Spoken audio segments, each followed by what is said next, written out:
Meeting করতে লেগেছে কে আছো মুহাম্মদ রাসূলে শের মুবারককে কিনে নিয়ে আসতে পারবে। উমর নামক একটা যুবক ছেলে ওই মজলিসে বসেছিল।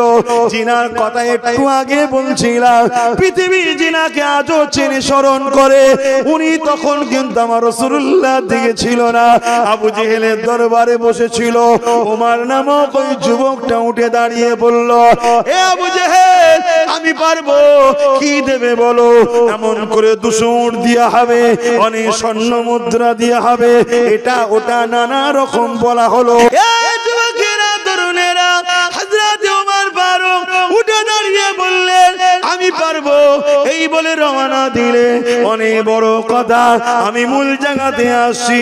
আল্লাহ নবী নূর নবী দয়া নবী এদিকে দোয়া করতে লেগেছে, আল্লাহ পাক ভাই আবু জেহেল নাই ওমর দুজনের মধ্যে একজনকে আপনি ইসলামের কলেমা পড়িয়ে দেন আল্লাহ, তাকে ইসলামের চাদরে এনে দেন আল্লাহ। আল্লাহ পাক এটা ইসলামের জন্য বড় উপকারের মাধ্যম হবে। আমার নবী পাক দোয়া করলে এদিকে আবু ওমর এসে দরজার করে আঘাত দিল। কে? আমি খাত্তাবের বেটা ওমর। সাহাবাদের মধ্যে একে অপরের মুখ চাওয়াচাই হতে লেগেছে। কেন কার কথা বলছি? এত পাওয়ারফুল, এত শক্তিশালী ছিল, এত ক্ষমতা আল্লাহ ওমর ফারুককে দিয়েছে। এই ওমর যখন বলেছে খাত্তাবের বেটা, সাহাবাদের মধ্যে একে অপরের মুখ দেখছে। আর এদিকে নবী আমার মুচকে এসে বলছে, সাহাবারা দেরি করো না, দরজা খানা খোলো, দরজা খানা খোলো। তার আগে আর একটুখানি কথা বলি। ওমর যখন বেরিয়ে যায় আবু জেহেলের ঘর থেকে, ওই মিটিং থেকে যখন বেরিয়ে যায়, ওমর ফারুক বলেছিল, এ আবু জেহেল রেডি করো মালপত্র যা দেবে। 39 জন কলেমা পড়েছে। আমি ওমর বলে যাই 40 আর করতে পারবে না, কেননা মুহাম্মদ এই দুনিয়াতে আর থাকবে না। 39 জন হয়েছে, 40 আর ইসলামে কেউ আসবে না। আর আমার আল্লাহ ফেরেশতাদের মজলিসে বলে, এ আমার ফেরেশতারে উমর তাড়াতাড়ি যাক, তাড়াতাড়ি যাক, আমি আল্লাহ উমরকেই 40 বানাবো। আরো জোরে বলুন সুবহান। আমি জানি যারা চেষ্টা করছে পৃথিবীর জমিন থেকে ইসলামকে মুছে দেবে, ইতিহাস কি তারা জানে কি জানে না, তবে আমি আপনাদেরকে শুনিয়ে দিয়ে যাই, এর পূর্ব অনেক মানুষ চেষ্টা করেছে পৃথিবীর জমিন থেকে ইনসাফকে মুছে দেবে, ইনসানিয়াতকে মুছে দেবে, মানবতাকে মুছে দেবে, গরিবের প্রেম ভালোবাসাকে মুছে দেবে। কেননা এই পৃথিবীর জমিনে যুগে যুগে একদল ফেরাউন এসেছে, আসছে, আসবে, একদল নমরুদ এসেছে, এসেছে, আসছে, আসবে। কেননা এদের লক্ষ্য হলো মানুষগুলোকে আমাদের দাস দাসী বানাবো, আর ইসলামের লক্ষ্য হলো মানুষকে দাসত্ব শিকল থেকে আজাদ করে দিয়ে একমাত্র স্রষ্টা আল্লাহ পাকের দাসত্ব করানো।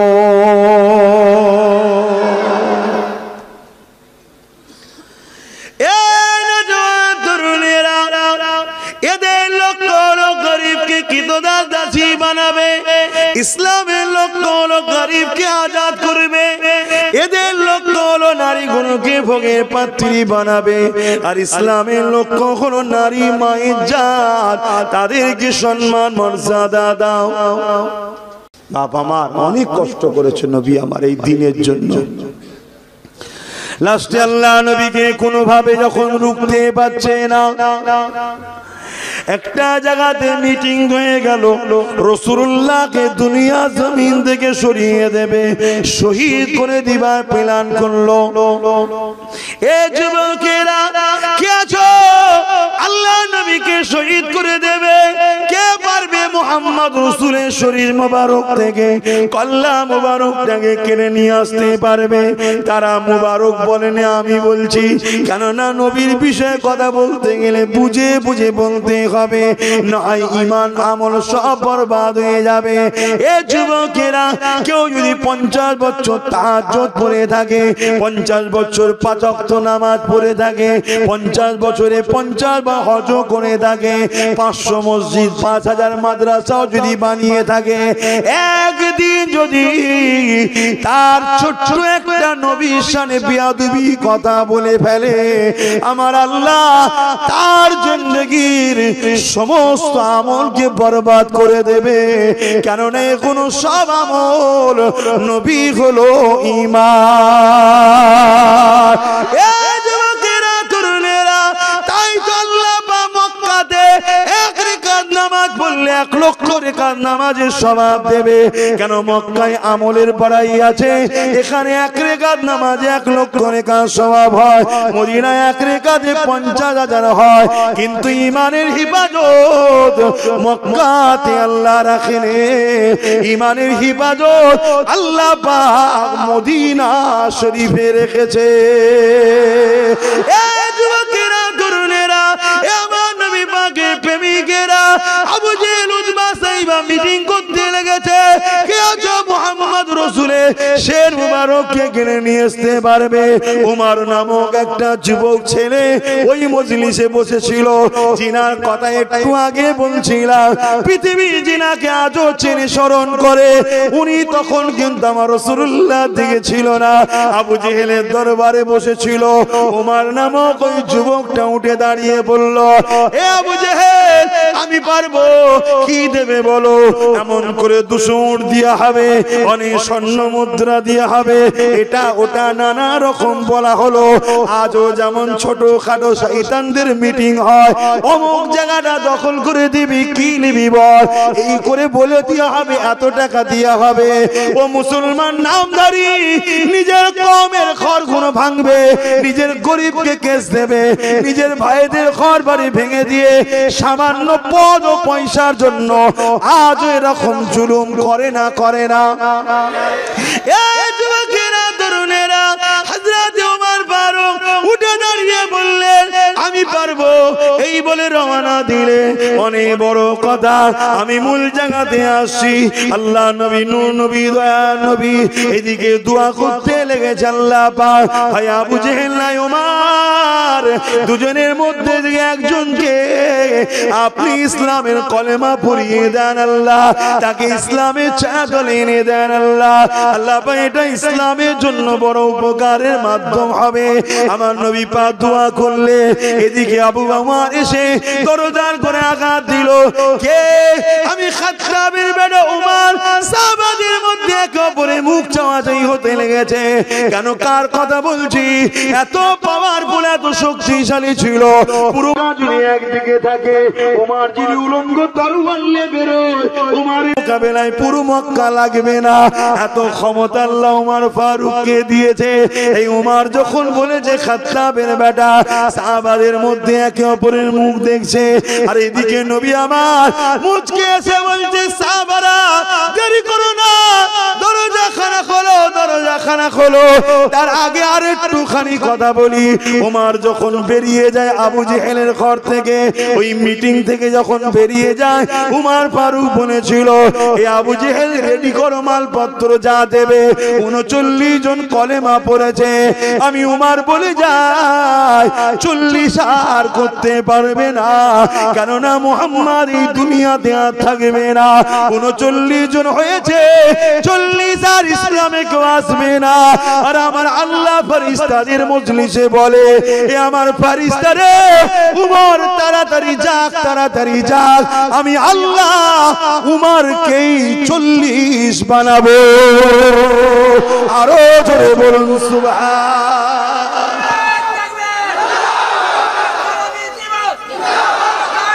আল্লাহু আকবার। উনি কথা দিচ্ছে 40 হতে দেবো না, আর আল্লাহ বলছে ফেরেশতা ওকেই 40 করবো। জোরে বলুন সুবহানাল্লাহ। আর ওমর ফারুক যাচ্ছে, সাথে একটা লোক ঘোড়ার উটের লাগাম ধরে ধরে যাচ্ছে। কিছুটা যাওয়ার পরে ঘামে পিঠটা ভিজে গেছে। ওমর ফারুক উটের পিঠ থেকে দেখেছে, দাঁড়াও দাঁড়াও দাঁড়াও। এইসব কথা বললে আজকালকার জালিমদের আবার বুকে ব্যথা হয়। কেন? এই প্রজাগুলোকে জাগাচ্ছি তো, এরা যদি বলে তুমি একাই গাড়ি চাপবে কেন, দুদিন আমায় দিয়ে যাও, যদি বলে ফেলে বিপদ হয়ে যাবে তো। এই জন্য আমাদেরকে টার্গেট এত। কিন্তু আমরাও জানি এ জিন্দেগি কবে যাবে এ আশাই থাকি। কেন? যাবার পরেই তো আসল ঘরে যাবো। জোরে বলুন সুবহানাল্লাহ। এ তো নকল রে বাবা, এখানে কষ্ট ভর্তি। চলে যাওয়ার পর এক ঘর থেকে বেরিয়ে আর এক ঘর, এই দরজা থেকে বেরোতে পারছি না মৃত্যু না হলে। কিন্তু পাশের ঘরটা অনেক শান্তির জায়গা, পরকাল। কথা বুঝে আসছে না? খুব শান্তির জায়গা।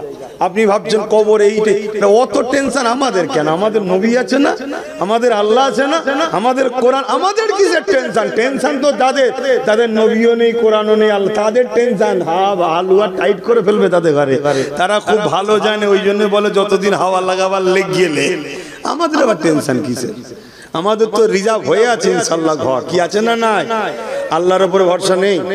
তাহলে আমার আল্লাহর উপরে, আল্লাহ দয়ার উপরে ভরসা নেই?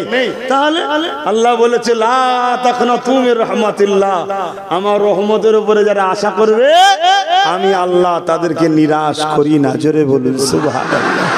ময়দানে মাশরে একটা বান্দাকে আল্লাহ ডাকবে, ওরে আমার বান্দার হিসাবটা আমাকে দে। বান্দা হিসাব নিবার পরে দেখা যাবে ওই বান্দার গুনার পাল্লা ভারী হয়ে গেছে। বান্দাকে আল্লাহ জাহান্নামী ঘোষণা করে দেবে।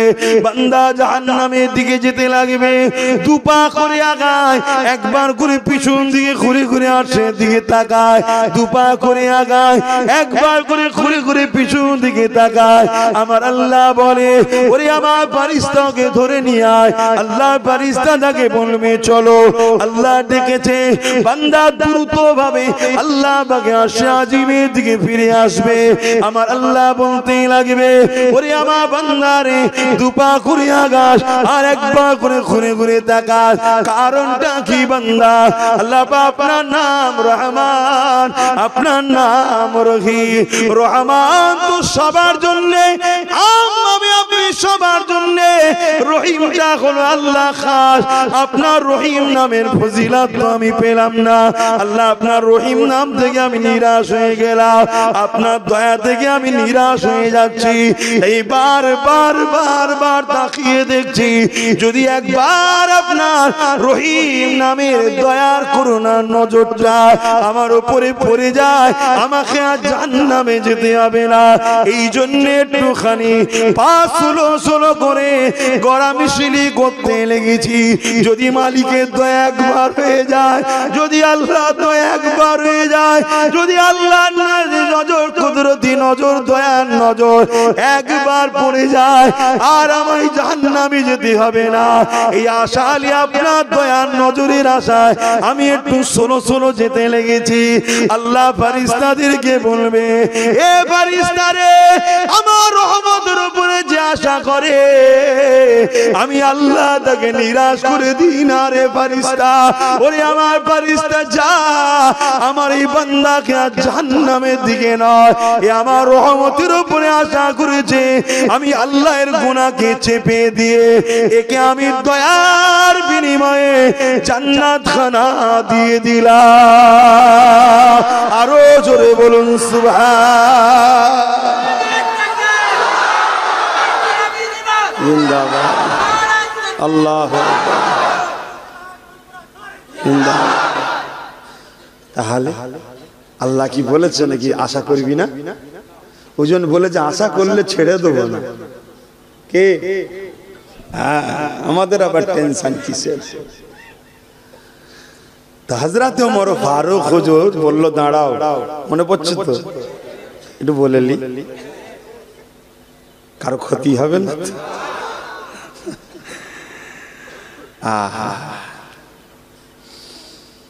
খাদেম ঘোড়া দাঁড় করিয়ে দিয়েছে, হুজুর নেবেছে, নেবে বলছে উটের পিঠে ওঠ।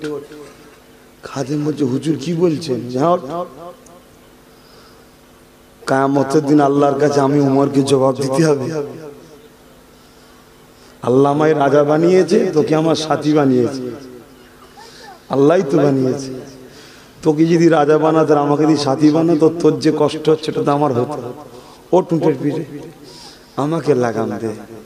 হুজুর লাগাম ধরে খাদেমকে পিঠে নিয়ে যাচ্ছে। বলো পৃথিবীর ইতিহাসে এরকম নজির পাওয়া যাবে?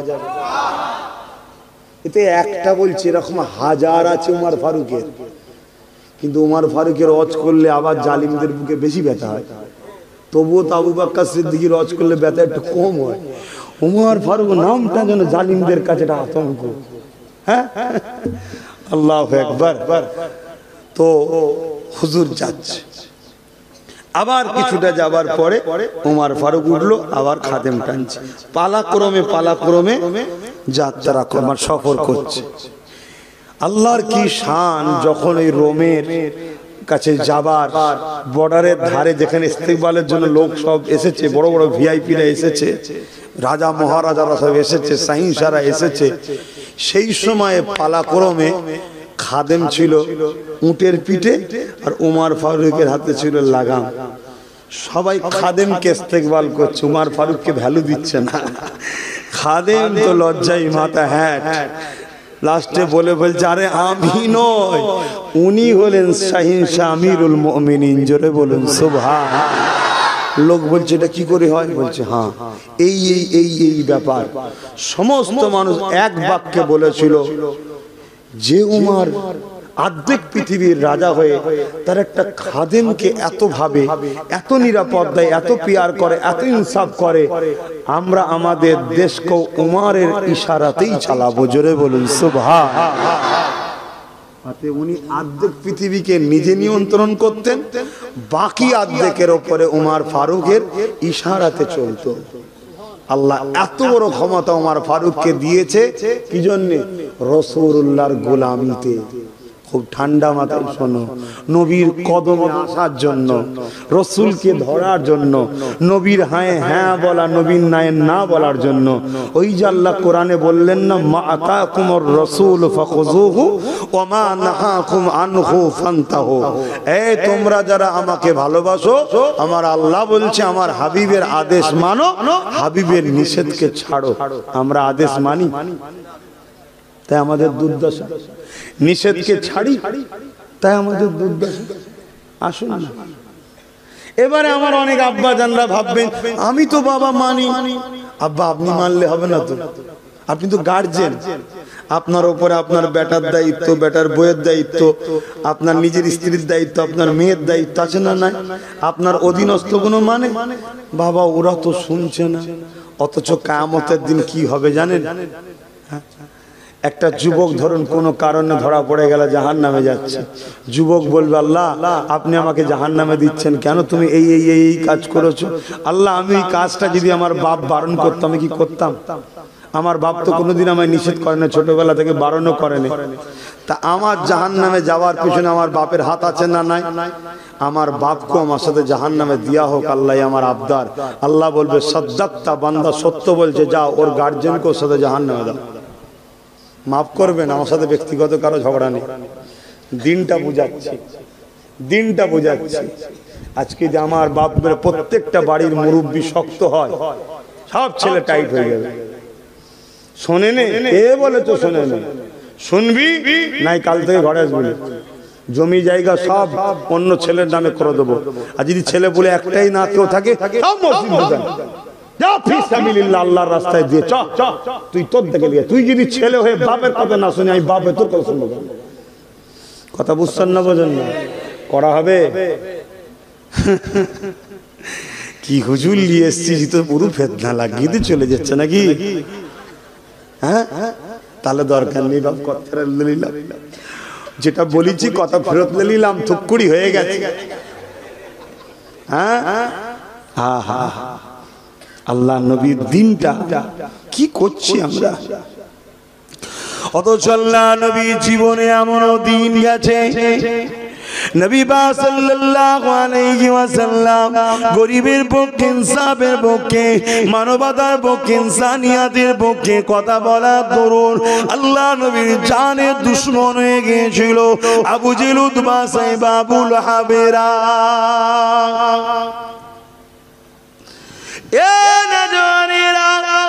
আল্লাহ নবী ন্যায়ের কথা বলেছে, ইনসাফের কথা বলেছে, মানবতার কথা বলেছে, এতিম গরিব বিধবাদের কথা বলেছে, নারীদেরকে জেন্তু পুতা বন্ধুর কথা বলেছে।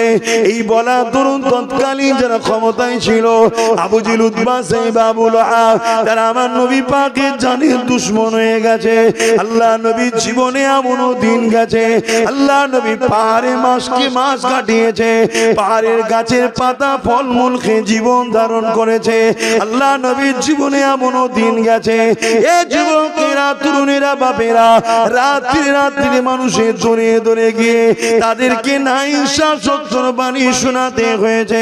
আল্লাহ নবীর রাস্তায় আসার জন্য একজন, দুজন, তিনজন সাহাবারা প্রথম দিকে যখন রাসূলুল্লাহর কাছে আসে নবীকে নবী বলে ইনসাফের দিকে আসার জন্য, নবী পাকের দল করার জন্য, এই আবু জেহেল বাহিনী, উতবা, সাইবা বাহিনীরা আমার নবীর সাহাবাদের উপরে কত জুলুম করেছে। মরুভূমির গরম বালির উপরে চিৎ করে শুইয়ে দিয়ে বুকে ভারী পাথর পর্যন্ত চাপিয়ে দিয়েছে। যে গরম বালির উপরে হাঁটা যায় না গো, গায়ের চামড়া থেকে পায়ের তলার চামড়া বড় শক্ত মোটা, তারপরও সেই পা দিয়ে হাঁটা যায় না। ওই জমিনের উপরে চিৎ করে শুইয়ে দিয়ে বুকের উপরে ভারী পাথর চাপিয়ে দিয়েছে। দম নিতে পারছে না, পিঠটা পুড়ে যাচ্ছে। কিছুক্ষণ পরে তারা এসে বলেছে মুহাম্মদকে ছেড়ে দাও, আল্লাহকে ছেড়ে দাও, মুহাম্মাদের দলটা ছেড়ে দাও। সাহাবা হুজুররা এই কষ্টের মধ্যে পড়ে থেকেও একটাই কথা বলেছে, আমাদের জান যদি চলে যায় তবুও ভালো, আল্লাহ ও নবী ছাড়বো না। আরো জোরে বলুন সুবহান।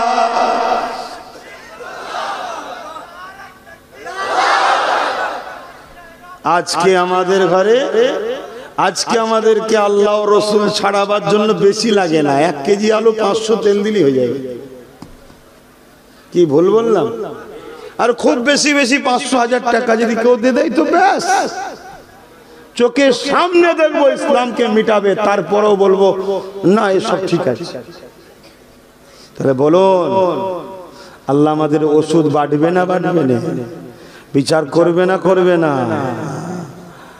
আল্লাহকে ভয় করুন, ইনসাফের পক্ষে থাকুন, ইনসানিয়াতের পক্ষে থাকুন, এতিমের পক্ষে থাকুন, গরিবের পক্ষে থাকুন, মজলুমের পক্ষে থাকুন, অসহায়কে 7 দিন ভালোবাসুন, আল্লাহ সাহায্য পাবেন। জালিম যত বড়ই হোক না কেন, তোমার আল্লাহর কাছে তাকে মিটানো কোনো ব্যাপার কি? তুমি আল্লাহ ধরেছো? তুমি তো আল্লাহ ধরনি, তুমি তো বড় জালিমের হাত থেকে বাঁচার জন্য ছোট জালিমকে হাওয়া দিয়ে দিয়ে জিন্দেগি কাটিয়ে দিলে। অথচ মক্কায় 3টে শয়তান বাঁধা আছে। কটা বলুন? পাথর কোনটাকে মারতে হয়?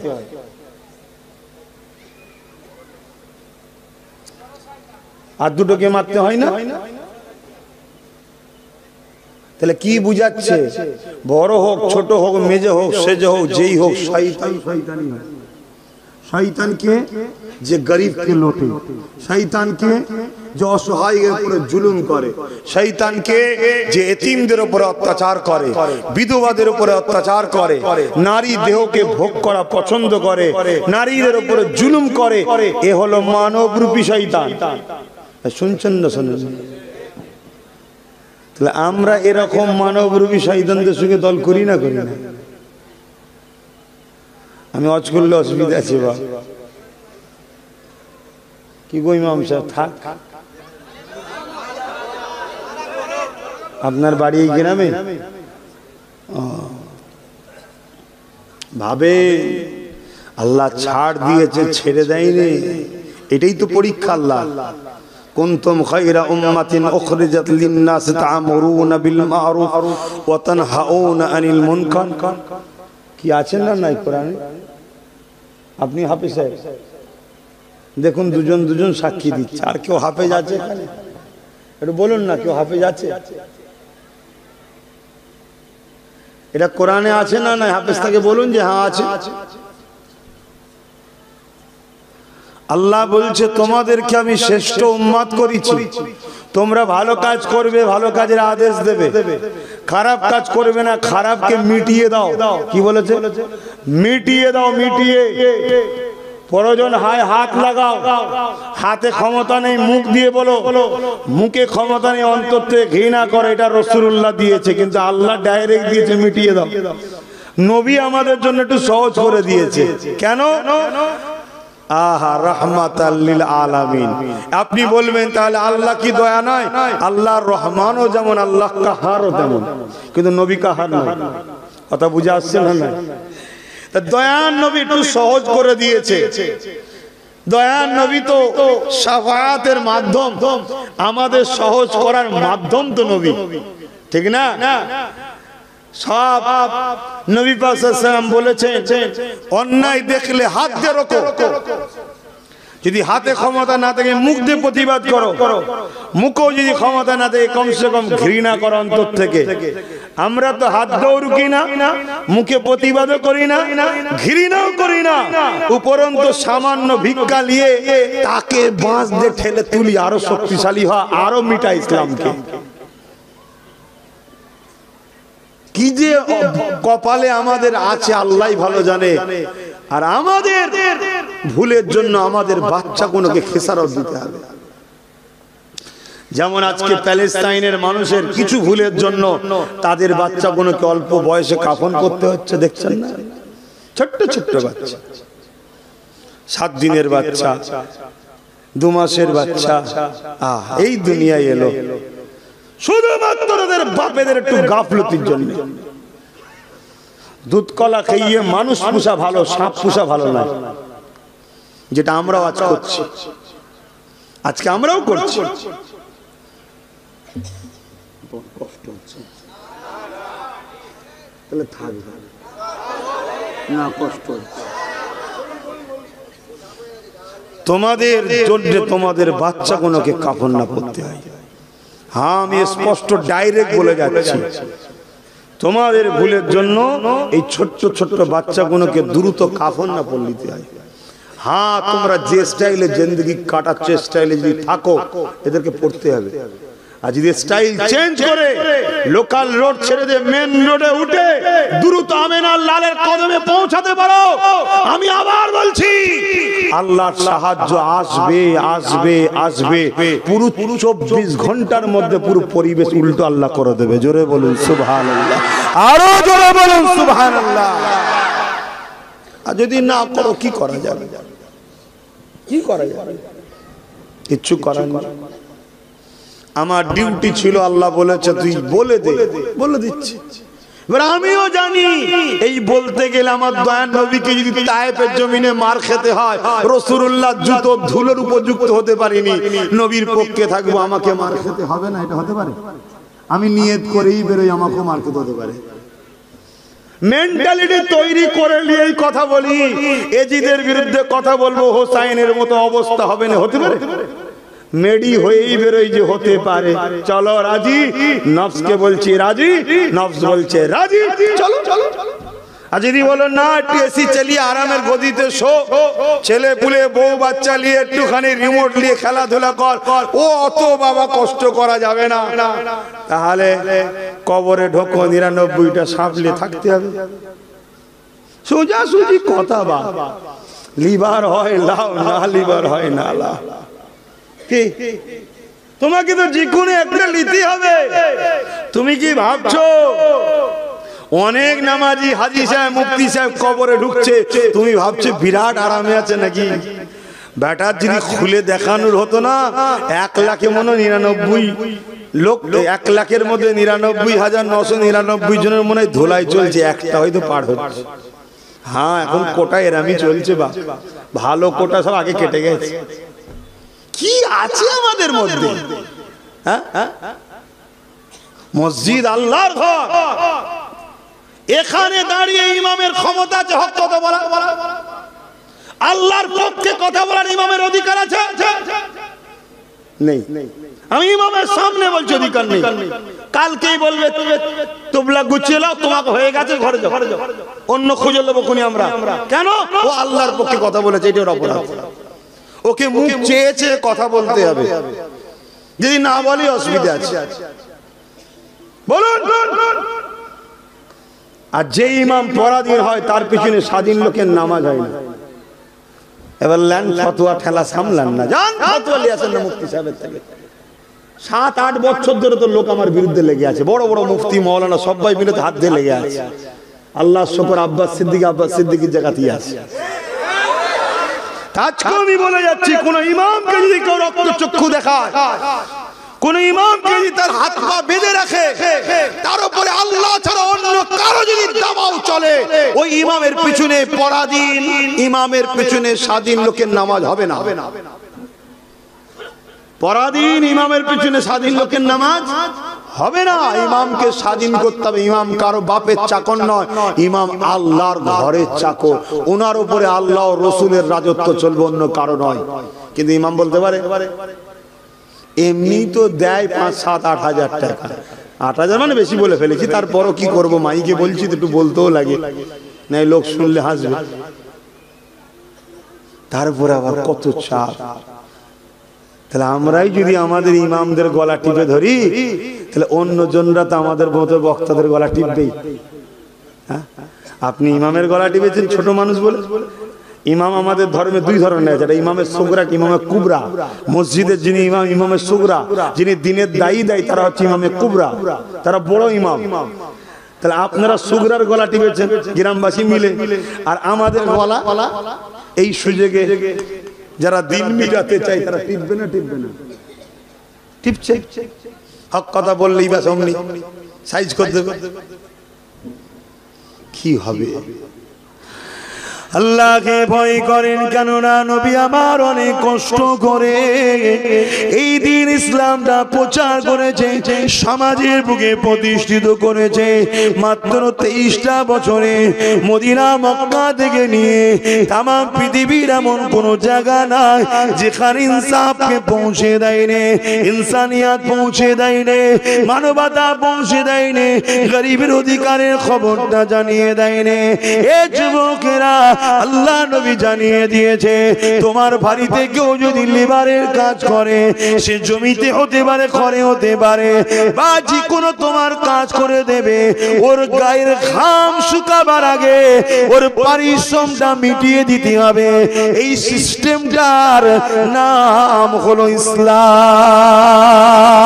তাহলে আমাদের সমাজে যদি ইসলাম থাকে, তাহলে আমার জমিনের ওই চাষিটা, সে যে মেহনত করে চাষ করেছে, তোমার জমিনে খেটেছে, বা তোমার ঘরের ওই যে কারেন্টের কাজ করেছে, বা ফার্নিচারের কাজ করেছে, বা মুটেগিরি করেছে, যাই কিছু করুক না কেন, তোমার এই মজুর, দিন মজুরটার, তোমার তার গায়ের ঘাম শুকোবার আগে তার লেবারের খরচটা তোমাকে মিটিয়ে দিতে হবে। যদি না মিটাও, সেখানে ইসলাম নেই। মিটিয়ে যদি দাও, ওটাই হলো ইসলাম।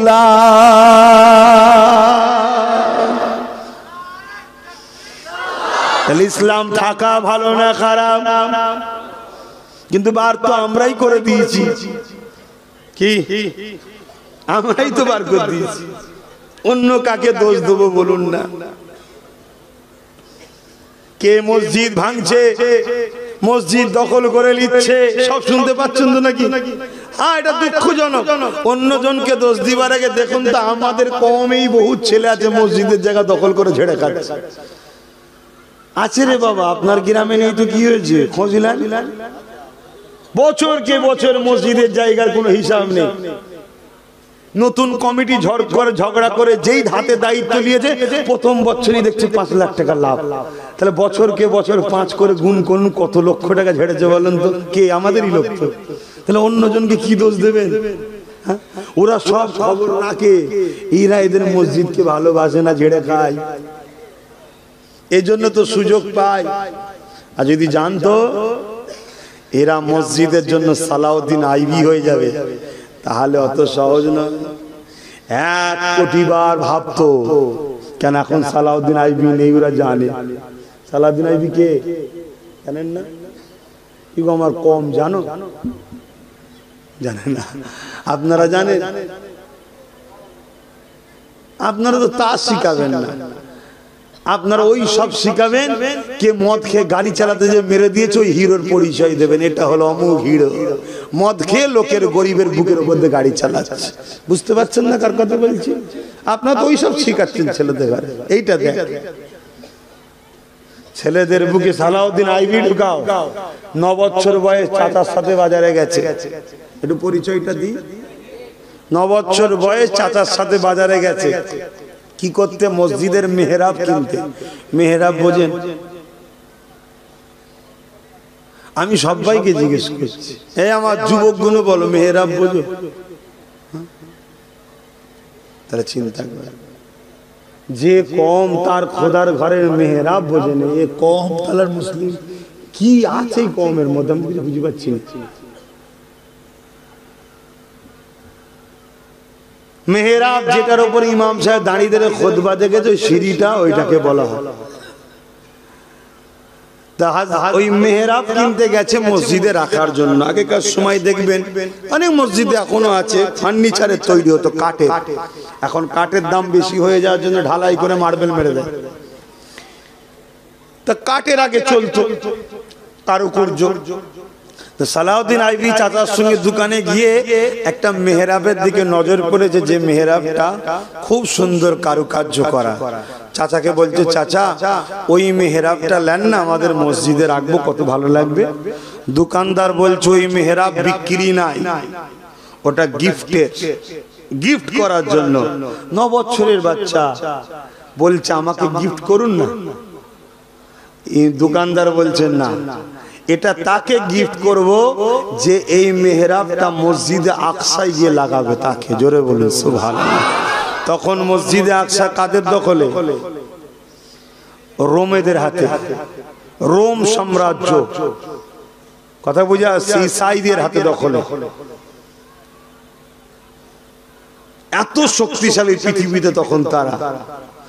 এই কথা যেই শুনেছে যে মসজিদে আকসাতে যে লাগাবে তারকে এই মেহরাব গিফট করব। ওই 9 বছরের বাচ্চা কি বলছে জানেন? ইনশাআল্লাহ আপনি রেখে দেন, এটাকে আমি ওখানেই লাগাবো। জোরে বলুন সুবহানাল্লাহ। আমাদের বাচ্চাদের মুখ দিয়ে বেরোয় এরকম কথা কেন? আমাদের মধ্যে সেই তাসিরও নাই, আমাদের পরিবারের মধ্যেও নাই, আর আমরা ছোটবেলা থেকে ওকে ওই তাসির দিতে পারিনি। হাত ধরে মেলায় লিখেছি, গায়ের ইসলামের অনুষ্ঠানের খাবার জিলিপি কিনে খাইয়েছি, যেগুলো ইসলামের খাওয়া হারাম। ছোট্টবেলা থেকে এই সব বাজার থেকে নিয়েছে খাওয়াচ্ছি। আমার বাচ্চাটা যদিও আল্লাহ হয়তো ভালো দিয়েছিল, আমরা নিজে হাতে করে তাকে খারাপ করে দিচ্ছি। দেখুন ভাই, যদি আমার পছন্দ না হয় পরের বারে নিয়ে আসবেন না, বলতে পারবো না। আর আমিও চাই আমাকে যদি না নিয়ে যায়, না যাই বলবো না, আমার অসুবিধা নাই। আল্লাহ আমি যাইনি তো বলবো কি করে? আর এসে যদি না বলি আল্লাহ আমায় ধরবে, তুই বললি না কেন? আমিও তোমার জ্বালার মধ্যে আছি রে বাবা। সালাউদ্দিন আইবি বড় হলো, আল্লাহ তাকে মিশরের সুলতান বানালেন। একদিন 12,000 সৈন্য নিয়ে 4 লক্ষ সৈন্যের মোকাবেলায় মসজিদ আকসাকে উদ্ধার করলেন। জোরে বলুন সুবহানাল্লাহ। সবাই আনন্দ করছে। আর একটা পয়েন্ট শুনে রাখেন, সালাউদ্দিন আইবি বড় মনে খারাপ করে ঘরে বসে আছে। সবাই এসে বলছে জাহাপানা, সবাই আনন্দ করছে, আমাদের প্রথম কিবলা পেয়ে গেছি, আজকে সেটা আজাদ হয়েছে, আপনি মন খারাপ? সালাউদ্দিন আইবি বলছে আমাদের সমাজে প্রকাশ্য দুশ্মন রোম ছিল 4 লক্ষ, 40 লাখ থাকলো, সালাউদ্দিন মসজিদ আকসা উদ্ধার করেই ছাড়তো। জোরে বলুন সুবহানাল্লাহ। কিছু ইশারা পাওয়া যায় না তা, কিন্তু প্রকাশ্য দুশ্মন যত বড়ই হোক, প্ল্যান মাফিক কৌশলে লড়াই করা যায়। ছুট কাটিয়ে হাঁপিয়েও পরে ঘায়েলও করা যায়। কিন্তু ছদ্মবেশী দুশ্মন যদি আস্তানে থাকে, ঘরে থাকে, গ্রামে থাকে, মহল্লায় থাকে, পাড়ায় থাকে, ঈদগায় থাকে, মসজিদে থাকে, চিনতে পারবেন? সালাউদ্দিন আইবি বলছে তখনকার কথা যে আমি এজন্য চিন্তিত হচ্ছি যে আমাদের কওমের মধ্যে কিছু মুনাফিক দুশমন আছে, যদি এইগুলোকে আমি ঠিকানা না লাগাতে পারি এরা অর্থের জন্য মসজিদকে আবার বিক্রি করে দেবে। মসজিদে আকসা বিক্রি হয়েছে, আপনারা জানেন কি জানি না। আমাদেরটাও বিক্রি হয়েছে, আপনারা জানেন কি জানি না। অত সহজ নাই বাপ, সব গাদ্দাররা রয়েছে বসে বসে। আর আমার মতো ছোট মতো মানুষ যখন কিছু বলে আমাকে তো কে আর গুরুত্ব দেবে বলেন না। সালাউদ্দিন আইবির কথা সবাই গুরুত্ব দেয়নি। হুজুর একটা গোয়েন্দার টিম তৈরি করলেন, পৃথিবীতে ছেড়ে দিলেন। বড় বড় বড় বড় শহরের মসজিদে, মাদ্রাসায়, খানকায় ওই গোয়েন্দা টিম ঢুকতে শুরু করলো। একটা দুটো নয়, 3000 আলেম, মুফতি, মৌলানা, ইমাম, তাদেরকে সালাউদ্দিন আইবি কতল করেছিল, যাদের বাইরেটা ছিল মুসলমান, ভেতরটা ছিল ইসলামের দুশমন।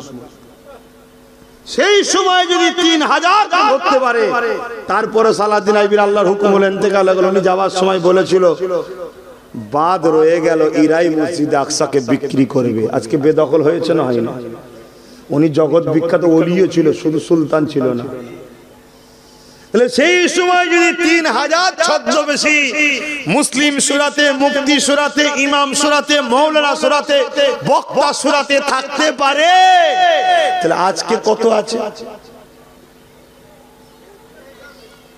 দেখা যাবে। তাদেরকে আন্ডা ভেজে আমরা খাওয়াই, তাদেরকে যেই মুসাফা করি, তাদেরকেই নারে তাকবীর আল্লাহু আকবার হুজুর হুজুর করি। মুফতি সাহেব জিন্দাবাদ, মৌলানা সাহেব জিন্দাবাদ, শায়েখ সাহেব জিন্দাবাদ। তাদের কাজ কি? তারা আমাদের খবরগুলো ওদেরকে দেয়। আমার বাড়িতে কোথায় কটা দরজা আছে, কোথায় কি আছে না আছে, আমার ঘরের লোক যদি চোরের সাথ না দেয়, চোর ঢুকতে পারবে? কি গো বলবেন তো? তা আমার ঘরের লোক গাদ্দার, তাই আজকে আমাদেরকে চামচিকেও মেরে চলে যাচ্ছে, আমরা হা করে দেখছি। এই গাদ্দার গুলোকে চিনুন আগে। চিনবেন কি করে? চিনবেন কি করে? একটা প্রশ্ন তো নাকি? এই প্রশ্নের উত্তর দিতে গেলেই সমস্যা আছে। কথা বুঝছেন না? এইখানেই সমস্যা হয়ে যাবে।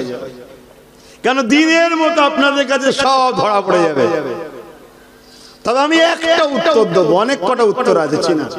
আমি একটা উত্তর দেবো, যাদের দেখবেন নামাজ আলহামদুলিল্লাহ, রোজা আলহামদুলিল্লাহ, হজ আলহামদুলিল্লাহ, দাড়ি আলহামদুলিল্লাহ, টুপি আলহামদুলিল্লাহ, নবীর সম্মান ঠিক আছে, নবীর আজমত আচ্ছা ঠিক আছে রে বাবা, নবীর মর্যাদা ঠিক আছে রে বাবা, নবীর প্রেম এখানে গুরুত্ব নাই। এই একটা মুনাফিক চিনার নমুনা বলছি। শুনছেন না শোনেন? নামাজের বেলা আলহামদুলিল্লাহ, রোজার বেলা আলহামদুলিল্লাহ, হজের বেলা আলহামদুলিল্লাহ, দাড়ি টুপি সবেতে সুম্মা আলহামদুলিল্লাহ। কোন জায়গাতে কোনো খোঁজ পাওয়া যাবে না। শুধু যেই রাসূলুল্লাহ শান, মর্যাদা, ইজ্জত, মাকাম, প্রেম, ভালোবাসার কথা হবে অমনি। বড্ড বাড়াবাড়ি হয়ে যাচ্ছে না? ঠিক আছে নবী হয়, কিন্তু এত বাড়াবাড়ি করার কি দরকার? এত প্রেম ভালোবাসার করার?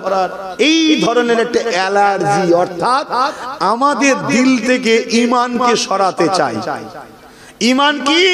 নবীর প্রেম ও আদবের নাম ঈমান। জোরে বলুন সুবহানাল্লাহ। আমি যদি বলি আলিফ লাম মিম যালিকাল কিতাব লা রাইবা ফি, আপনি কি বলবেন? এটা কি পড়লাম? বলুন কোরআন।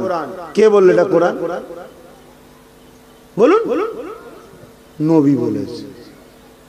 আপনারা বলতে পারছেন না কে বলেছে? নবী বলেছে। আল্লাহ বলেছেন এটা কোরআন? আপনি শুনেছেন আল্লাহ বলেছে? এই আপনি শুনেছেন? আপনি দেখেছেন এটা কোরআন? কে বলল? নবী বলেছে। আর রহমান আল্লামাল কুরআন খলাকাল ইনসান আল্লামাহুল বায়ান। এটা কি পড়ছি? এটা কি? কোরআন। কে বললো কোরআন?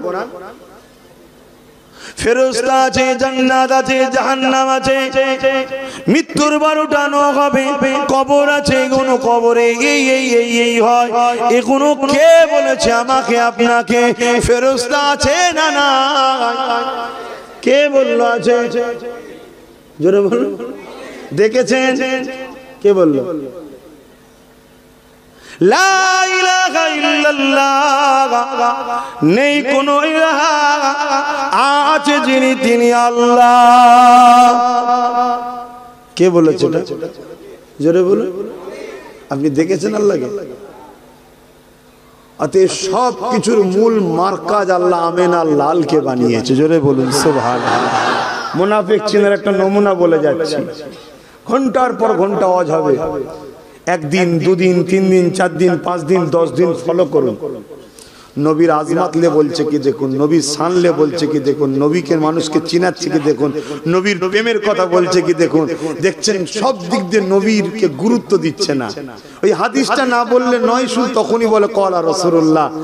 জানবেন এর মধ্যে বুকস আছে নবীর। এ হলো মুনাফিক একটা। এই একটা নমুনা বললাম।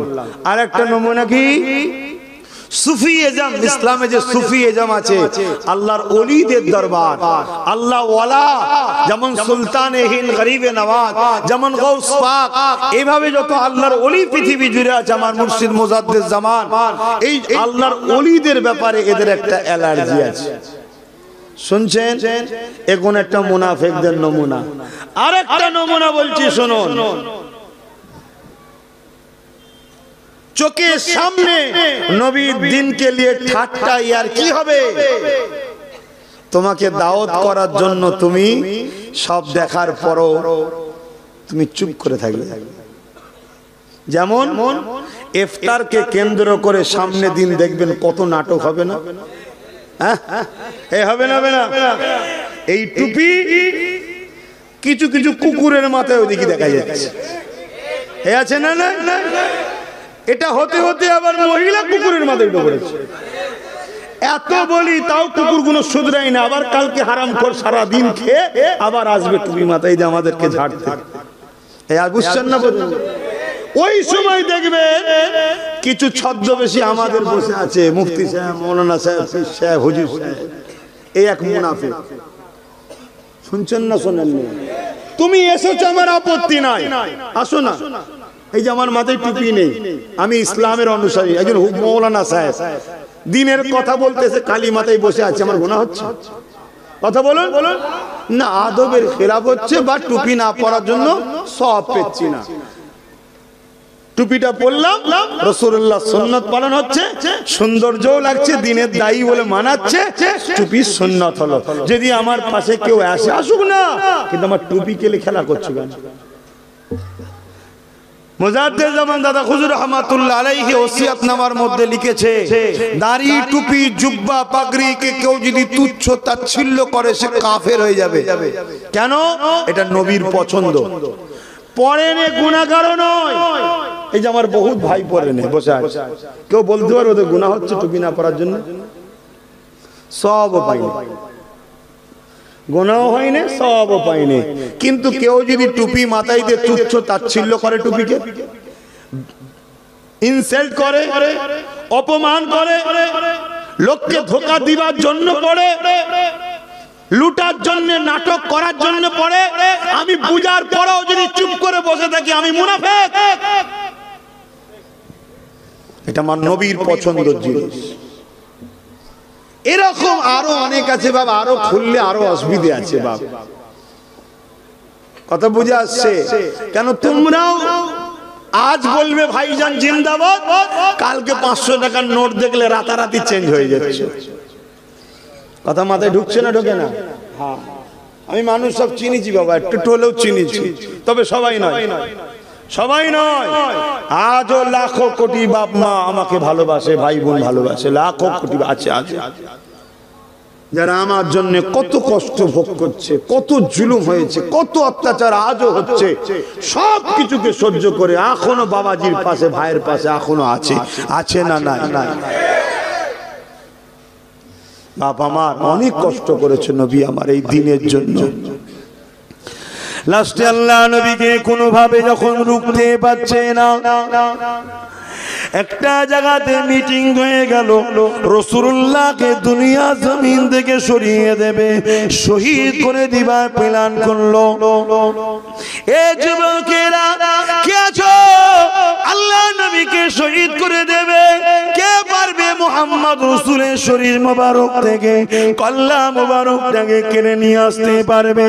তারা মুবারক বলেন আমি বলছি, কেননা নবীর বিষয়ে কথা বলতে গেলে বুঝে বুঝে বলতে হবে, নয় ঈমান আমল সব বরবাদ হয়ে যাবে।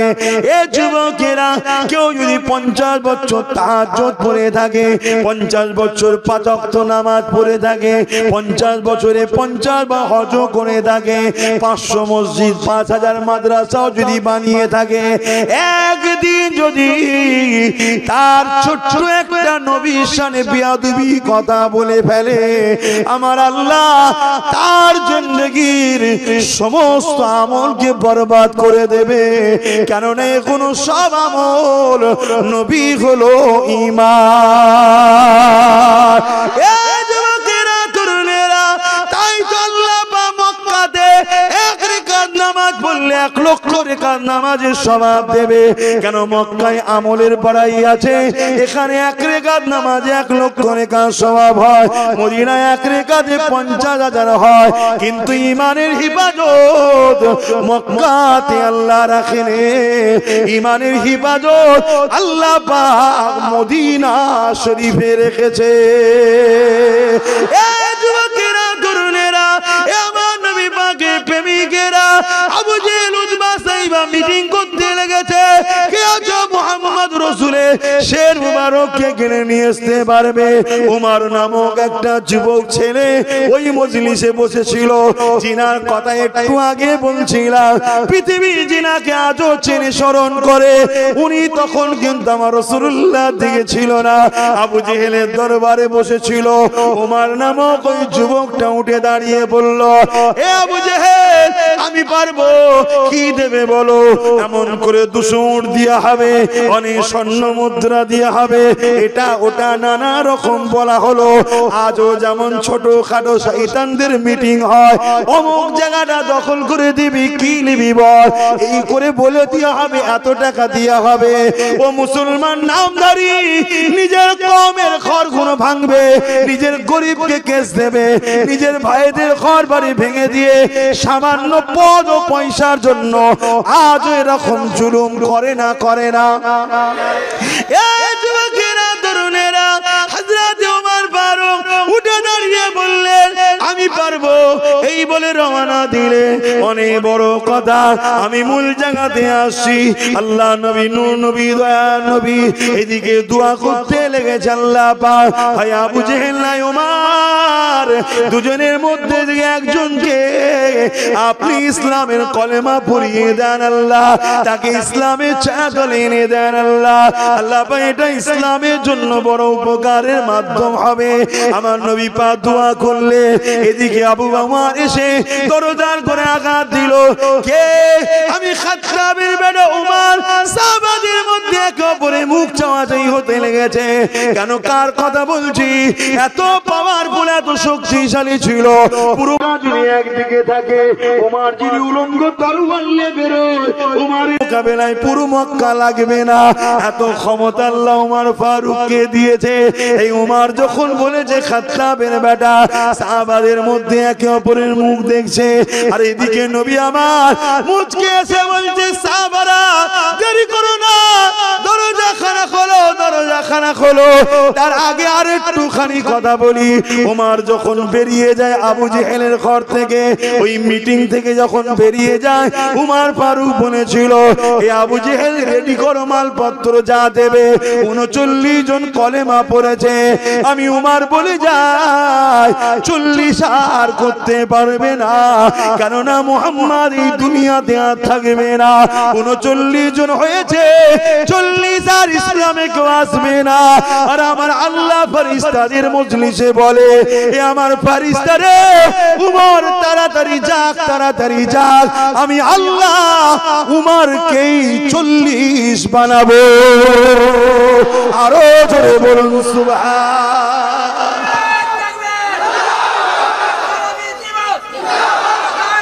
আল্লাহু আকবার। উনি কথা দিচ্ছে 40 হতে দেবো না, আর আল্লাহ বলছে ফেরেশতা ওকেই 40 করবো। জোরে বলুন সুবহানাল্লাহ। তা আমি আপনি ভালো হই না, যে আমাকে মারবে বলছে দেখা যাবে সে কাল আমাদের ভাই হয়ে যাবে, হতে পারে না, পারে না। হ্যাঁ, জানেন না বুশ বলেছিল আমেরিকায় মুসলমান ঢুকতে দেবো না, আর বুশের কন্যাকেই আল্লাহ মুসলমান করে কোরআনের হাফেজ করে দিয়েছে। জোরে বলুন সুবহানাল্লাহ। ঘাবড়াচ্ছেন কেন? শুধু আল্লাহর হন, আমরা তো আল্লাহর হতে পারছি না। সময় গয়া, আমরা তো আল্লাহর হতে পারছি না। আল্লাহর হন, আল্লাহর হন। ভাই ইসালে সব এসে গেছে, আমি খুব ব্যস্তর মধ্যে আছি। আবার আজকে রোববার, রোববার বেরোবার উপায় থাকে না, কিন্তু এত ব্যস্ত, এত ভালোবাসার মানুষ আল্লাহ বাড়িয়েছে। কে বাড়িয়েছে? আর এ একটাই ফল, বাপ রাসূলুল্লাহর গোলামি, নবী পাকের গোলামি করার ফল ছাড়া অন্য কিছু নাই। হযরত ওমর ফারুক যখন খলিফা হয়ে সিংহাসনে বসে আছে, মন্ত্রী, উজির, খাদ্যমন্ত্রী সব বসে আছে রাজ দরবারে। একজন সাহাবী ঢুকছেন, ওনাকে আমিরুল মুমিনিন খলিফাতুল মুসলিমিন বলে সালাম দিচ্ছে। ওমর ফারুক কাঁদতে লেগেছে যে আপনি কি বলছেন আমাকে? শুনছেন না? আপনি আমায় কি বলছেন? না, আপনি অর্ধেক পৃথিবীর হুকমরান, তাই আপনাকে আমি বলছি। উমর ফারুক তখন বলছে, শোনো, এ সব কিছু উমরের নয়, এ সব হলো রাসূলুল্লাহর গোলামির ফল। জোরে বলুন সুবহানাল্লাহ। না হয় আমি উমর যখন ছোট ছিলাম, উমর ফারুক নিজের কথা বলছে, আমি উমর ফারুক যখন ছোট ছিলাম, আমার আব্বা আমাকে দুটো দুম্বা বা বকরি দিত, যা চড়াগে যা। ছোটবেলায় দেয় না? তা আমি দুটো বকরিকে একসাথে কন্ট্রোল করতে পারতাম না। কখন এটাকে ধরিতে ও পালায়, ওকে ধরিতে পালায়, একে ধরিতে ও পালায়, ওকে ধরিতে ও পালায়। যে উমর দুটো বকরি সামলাতে পারতো না, সে উমর পুরো পৃথিবী সামলাচ্ছে। এটা আমেনা লালের কৃতিত্ব ছাড়া উমরের কোনো কৃতিত্ব নয়। জোরে বলুন সুবহানাল্লাহ। উমর ফারুক যদি এত বড় কথা বলে, তাহলে আমি আব্বাস সিদ্দিকী কি বলবো? আমার কৃতিত্ব? নাউজুবিল্লাহ। এসব রাসূলুল্লাহ, এসব রাসূলুল্লাহ। নবীর পক্ষে থাকুন, নবীর বাককে ভালোবাসুন, দুনিয়াকে নবীর কথা শোনান, সবার দিলে আল্লাহ আপনার জায়গা করিয়ে দেবে। জোরে বলুন সুবহানাল্লাহ। নবীকে, নবীকে পেয়ার অনেক কষ্ট করেছে নবী দিনের জন্য, যাক আমি আর বাড়াতে পারছি না। আসুন সে নবীকে একটু সালাম দেবো। ইয়া নবী সালাম।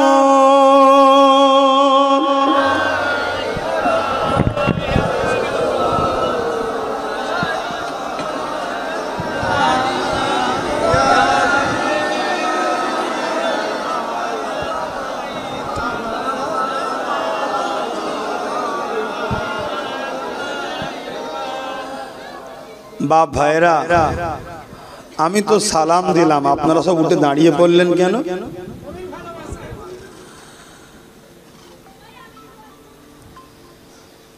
সাহাবা হুজুররা কি নবীকে ভালোবাসায় দাঁড়িয়ে সালাম দিয়েছে?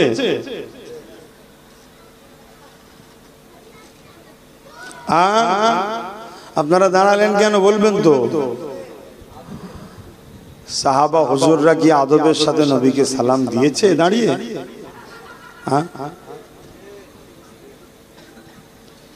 সবচেয়ে বড় কথা, এরকম প্রশ্ন যদি কেউ করে, এই প্রশ্নটাই একটা অশিক্ষিত মত। আমি কাউকে ছোট করছি না, কেননা আমরা দাঁড়িয়েছি, দাঁড়ানোকে কেউ ফরজও বলি না, ওয়াজিবও বলি না, সুন্নতে মুআক্কাদাও বলি না। আমরা বলি মুস্তাহাব। আদবের সাথে একটু দেবো, ভক্তি ভালোবাসার সাথে দেবো। তারপরও আপনাদের আকীদাকে মজবুত করার জন্য বলছি, দাঁড়াবার ইশারা কোরআনেও আছে এবং হাদিস পাকে ডাইরেক্ট সাহাবাদের সুন্নাত দ্বারা প্রমাণ আছে। জোরে বলুন সুবহানাল্লাহ। নবী পাকের কলিজার টুকরি খাতুনে জান্নাত ফাতেমা জাহরা রাদিয়াল্লাহু তাআলা আনহা, তিনিও দয়ার নবী আব্বা জানকে দাঁড়িয়ে সালাম দিতেন। জোরে বলুন সুবহানাল্লাহ। এই দাঁড়ানোটা প্রেম ও আদবের সাথে সম্পর্ক, অর্থাৎ ঈমানের সাথে। নবীর প্রেম আদব মানে কি? ঈমান। এই দাঁড়ানোটা প্রেম ও আদবের সাথে সম্পর্ক। প্রেম ও আদবকে ঈমান বানিয়েছে। আর ঈমান থাকে কোথায়? একটু বলুন। অন্তরে, এখানে। আর জ্ঞান এলেম থাকে কোথায়? এখানে। আল্লাহ ঈমানকে এখানে রাখে না।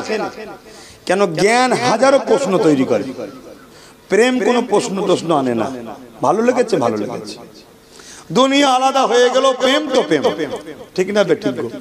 তা আল্লাহ প্রেমকে এখানে রেখেছে, আদবকে এখানে রেখেছে, ঈমানকে এখানে রেখেছে, আর এখানে আল্লাহ জ্ঞান এলেমকে রেখেছে। কেন? এ বড় প্রশ্ন করার জিনিস। যেই বলবেন আল্লাহ আছে, এ বলবে দেখিনি তো কেমন। নাক বলবে, নাককে তখন ব্রেন তখন নাককে বলবে হ্যাঁ তুই শুকিছিস। নাক বলবে না আমি সেন্ট পাইনি তো। যখন নাক সাপ্লাই দিচ্ছে না, ব্রেন কাজ করবে না, বলবেন না আমি বলতে পারছি না। চোখকে বলবে এই চোখ তুই দেখেছিস।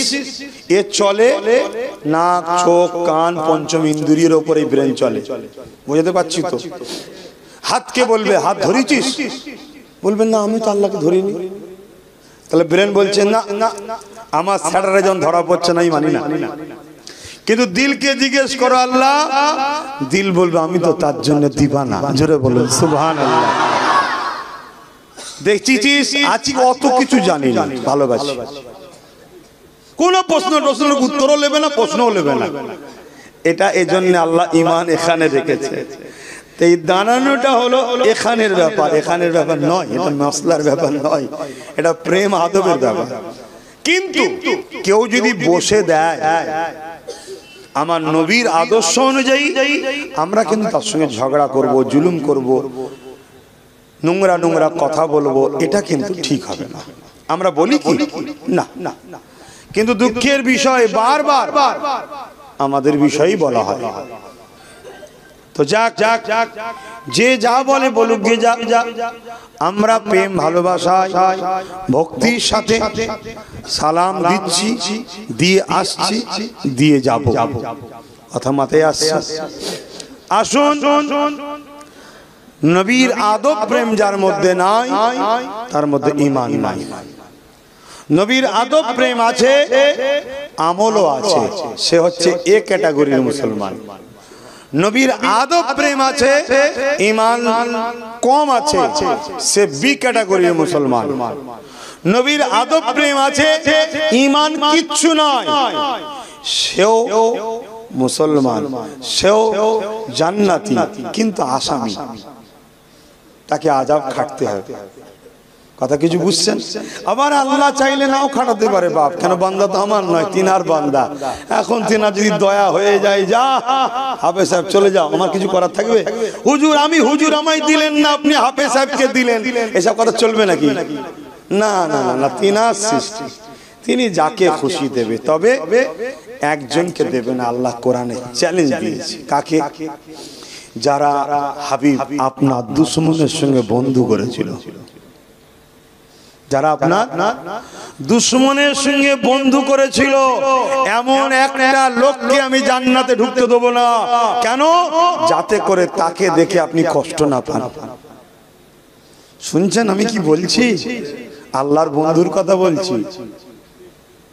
তোমার বন্ধু যদি তোমার কাছে প্রিয় হয়, তা আল্লাহর বন্ধু তিনার বিষয় একটু বুঝে বুঝে কথা বলা দরকার। আমাদের তো হুঁশ জ্ঞান নেই। দু ওয়াক্ত নামাজ পড়ে নিজেকে বিরাট কিছু মনে করছি। 7 কোটি বছর ইবলিস সেজদা দিয়েছে, শুধুমাত্র আদম নবীকে একটু তাজিম করেন। আমি জানি জাহিরি আদম নবী, বাতিনিতে মোহাম্মদ রসুলের নূর ছিল। অত ডিপে ঢুকলে আপনাদের আম মানুষের মাথায় ঢুকবে না। যেটা সামনে দেখেছেন সেটা বোঝাচ্ছে। আমি যখন ডিপে ঢুকতে যাই এখনো 2-3 ঘন্টা লাগবে এটা বুঝাতে গেলে, আর না হয় ভুল বুঝে সব আমার বিরুদ্ধে আবার তৈরি হয়ে যাবে। জাহিরিটাই বলছি। আল্লাহ বলেছিল আদমকে ফেরেশতা সবার থেকে মানুষকে শ্রেষ্ঠ বানাবে, তাই তাজিমি সেজদা কর। ইবলিস করলো না।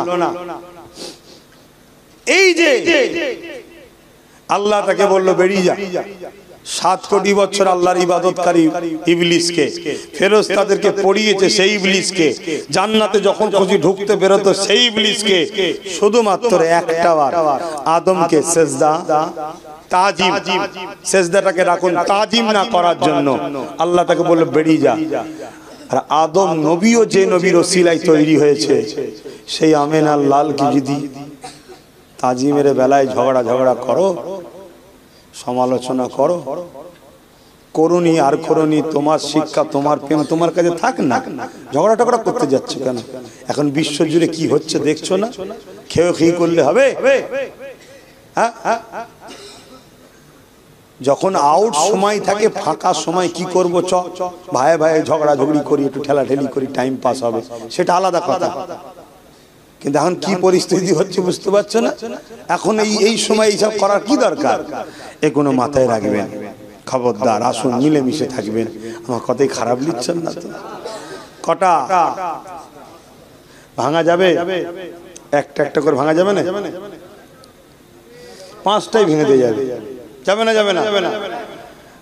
ভাঙা যাবে? হাতে 20, 30 করে ভাগ হয়ে জানবে। তোমার হুজুর, তোমার আমির, তোমার হযরত, তোমার শায়েখ, তোমার পীর তোমার কাছে থাক না, দিনের শেষে এক জায়গায় এরকম হয়ে থাকো। যদি ভালো চাও বোঝো। আর এই যে করছি আমি, জেনে রাখবে তোমাদের জন্য আমার দুশমন বাড়ছে। আমাকে সব সময় আমার খুব কাছের লোকেরা বোঝায়, অত ওদের নিয়ে আর ভাবতে হবে না, অনেক বলে দিয়েছেন, কেন সব করতে যান? কিন্তু আমি একটা জিনিস জানি, এদেরকে যদি ভালোবাসি আমার রাসূলুল্লাহ আমাকে উপরে খুশি হবে, তাই বুঝাই। সুবহানাল্লাহ। কিন্তু তোমরা যদি তোমাদের বাচ্চাগুলোর ভবিষ্যতের কথা না ভাবো, তাহলে এর চেয়ে বড় দুঃখ আর কি হতে পারে? গাড়ি করলে, বাড়ি করলে, ব্যাংক ব্যালেন্স করলে, সব করলে, তোমার বাচ্চার পাহারাদার কই? তোমার বাচ্চার পাহারাদার কই? কিছু মাথায় ঢুকছে না? ঢোকে না? হ্যাঁ, সেটাও আমি আব্বাস সিদ্দিকী দেখো রিস্ক নিয়ে নামিয়েছি, আমার ভাইটাকে নামিয়ে দিচ্ছি তোমাদের জন্য, ওটা পাহারাদার। কিন্তু একটাই কি হবে? এখনো সময় আছে, ভাবো, বোঝো, চলো, আগাও, নাই কঠিন দিন আসছে। বাকি যা যেটা মন যায় করো, আমি কি করতে পারি? ইয়া নবী সালাম, ইয়া রাসূল, ইয়া হাবিব সালাম। কঠিন হাসরের দিনে কি আছে মোদের কপালে, গুনাহগার উম্মাহ তো আপনার লইবেন সঙ্গে মাহশরে। নবী সালাম, ইয়া রাসূল, ইয়া হাবিব সালাওয়াত আলাইকা। আল্লাহ কবুল করে বোন আমিন। লাইভ মদিনা মানুন সবাই দেখবেন বাবু সালাম দিয়ে ঢুকছে, দাঁড়িয়ে দাঁড়িয়ে নবীকে সালাম দিচ্ছে। জোরে বলুন সুবহানাল্লাহ। আসুন বসুন, দোয়া চাওয়া হবে। আল্লাহ আপনাদের ঘরেও মদিনা শরীফ নিয়ে যাক, বলুন আমিন। আল্লাহর ঘর দেখা কাবা শরীফে নিয়ে যাক, বলুন আমিন।